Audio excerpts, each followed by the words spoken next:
A few moments ago, we were talking about setting goals and being intentional in the new year. But if you've already veered off track, or if you're thinking, Peyton, joke's on you, I didn't even set any New Year's resolutions, that's okay. Our next guest joining us with 5 powerful ways to still step into 2025 with confidence. Shannon's sister, welcome back. Happy New Year to you. Always great to see you. Again, big topic. I think a lot of people, sometimes they either don't set goals because they're like, I'm not going to keep it, or they set goals and they trail off. Right. That's okay though. Again, you've got 5 tips. First one I'm loving. You say goals are moving targets. Yes. And can I just say, I know people are probably tired of hearing about goals, but I think it is so important to set our year off with intention. And one thing that I remember when my uncle actually had brain surgery and he was learning how to walk, his physical therapist said, look where you want to go.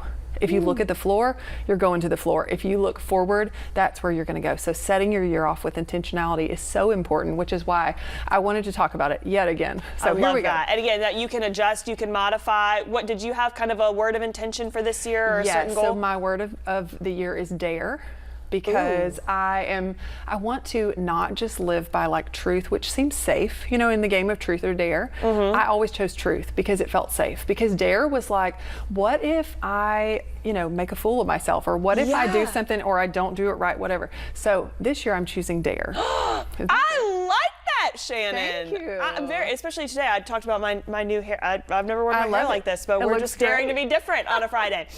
Okay, this next one though, again, also great. You can still start small. It doesn't have to be a big dare. Yes, absolutely. So moving target, starting small to build momentum. I think it's really important, especially in motherhood. Things are a little bit crazy sometimes, and we can never, like, we overthink everything, right? Right. And we set big, audacious goals for ourselves and plans. And so I just like to remind moms that you have to start with little things. You have to take little steps in order to move towards the thing that you want to do. So if you have a sink full of dirty dishes, start with one dish, and then it's going to motivate you. It's going to act as a domino and, you know, help you to go ahead and do the rest. It's the same thing with your goals. Start with putting your tennis shoes on to go for a run. You don't have to go run 5 miles.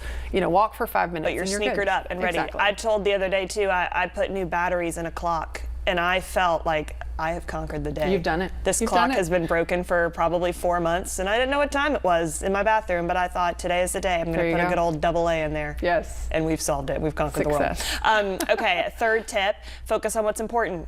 Yes, what's important, because again, I say we have a lot. We want to do everything. As moms, sometimes we have to do everything, right? Yeah. And so what I like to encourage you to do is take a step back and figure out what matters most, because a lot of the times we're stretched so thin, and when we add that into our goals and we try to prioritize, well, I want to eat better, I want to be better with my kids, I want to, you know, do this thing for myself and take time for me, you're stretched so thin that you just feel like a failure because you're burnt out, right? And so rather than do all of that, choose what aligns most with your values. Again, going back to dominoes, pick the one thing that's going to help you set everything else into effect. So if I say I want to eat healthier because it's going to allow me to feel better and have more energy and play with my kids, right? That's impacting other areas of my life. Start there, get that under wraps, and then move on to the next one. And again, like you said, kind of reverting back to that previous step, starting so small, even with that overarching thing. So if it is healthy, what is that going to look like? Are you going to? I started drinking more juice than I ever did, and I start the day with a glass of juice, and I'm like, this is health. This is my fruit serving, and today is going to be great. So if it's juice or if it's not, eat a grape. I don't know. Just here's to happy, healthy eating in 2025. All right, next tip here: reflect and redirect. Again, it is okay to redirect. Again, those goals are moving targets. Yes, for sure.